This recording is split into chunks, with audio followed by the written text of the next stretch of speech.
today we are going to study the two chapters that is our your pen paper portion. आज हम दो chapter पढ़ेंगे जो कि आपके पेन पेपर के पोर्शन में है. And the chapter which we will study is measure for measure, that is on page number 28. And the second chapter which we will study is riddle me number, that is on page number 29. So now let's see in the book. So the first chapter which we will study is measure for measure, that is on page number 28.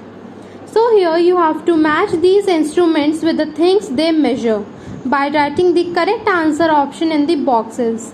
Choose your answer from the help box given below. So here help box is given and you have to match the following instruments. यहाँ पे कुछ instruments दिए हुए हैं और इनका use हम किस चीज़ को मेजर करने के लिए करते हैं, उनके नाम, उन चीज़ों के नाम लिखने की, क्या चीज़ मेजर करने के लिए ये लिखा जाता है. सो हेल्प बॉक्स में वो चीज़ें दी हुई हैं and you have to find it out. So the first one is odometer and odometer is used to measure the distance traveled by a car. Next is barometer and barometer is used to measure air pressure. barometer का use air pressure को measure करने के लिए किया जाता है. Third is rain gauge and rain gauge is used to measure the amount of rainfall. measure gauge का use rainfall के amount को measure करने के लिए किया जाता है. Next is altimeter and altimeter is used to measure altitude.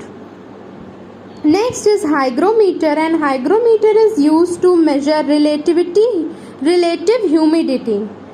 Sixth is light meter and it is used to measure the amount of light.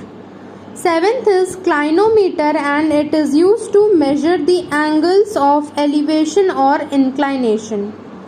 Next is spirometer and it is used to measure the volume of air inspired and expired by the lungs. Next, seismometer, that is ninth one, and it is used to measure the motions of the ground. 10th is anemometer and it is used to measure the speed of wind. 11th is crescograph and it is used to measure the growth in plants. 12th is thermometer and it is used to measure the temperature. Now we will come to the next chapter, that is riddle me numbers, that is on page number 29.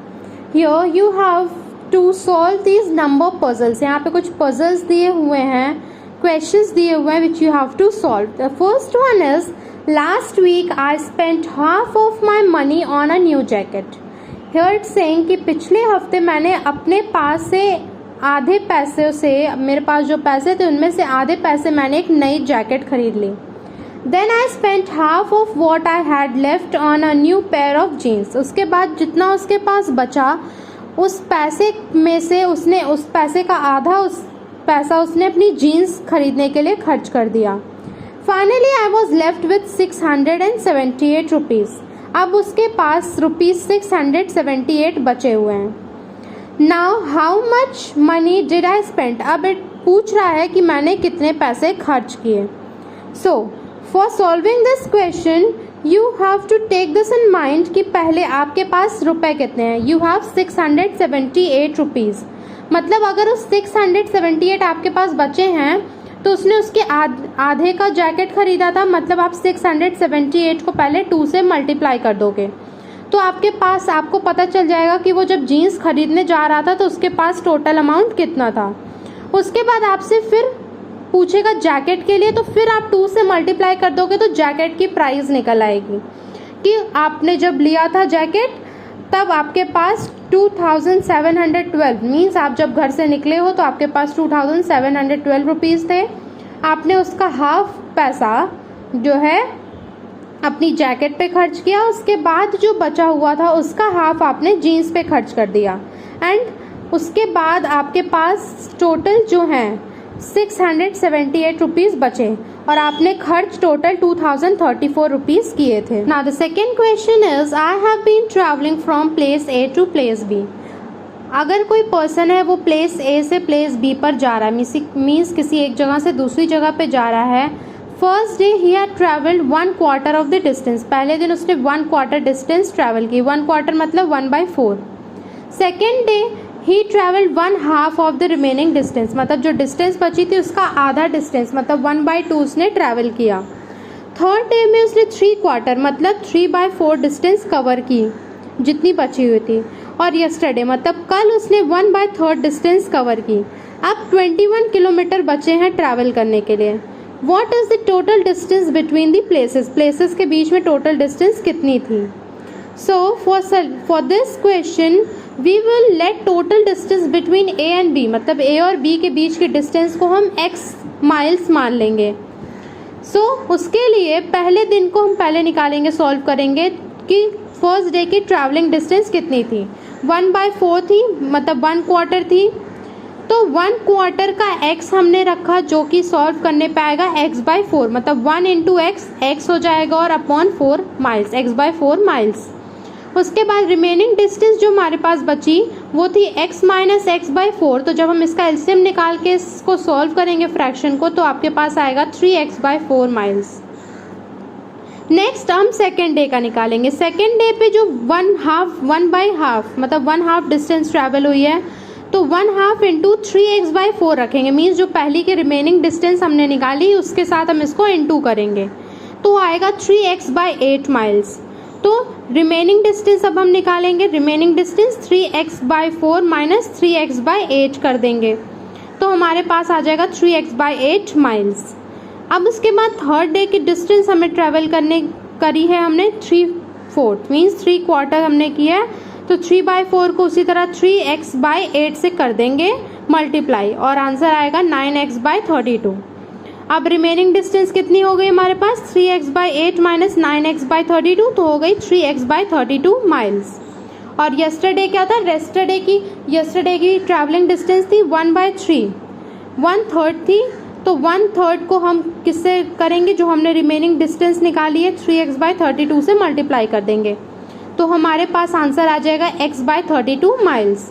अब remaining distance निकालने के लिए क्या करना है, जो हमारे पास answer आया था x/32 माइल्स उसको 3x/32 से माइनस कर देंगे तो आंसर आ जाएगा x/16 and according to question x/16 is equals to 21 है, तो x की वैल्यू क्या हो जाएगी निकालने के लिए 16, अगर x/16 है और इधर 22 है, x/16 यहाँ पे डिवाइड हो रहा है तो जब इक्वल टू के उधर लेकर जाएंगे तो मल्टीप्लाई हो जाएगा and x is equals to हो जाएगा 16 इंटू 21 और जब आप मल्टीप्लाई करेंगे तो डिस्टेंस आ जाएगी x की 336 माइल्स।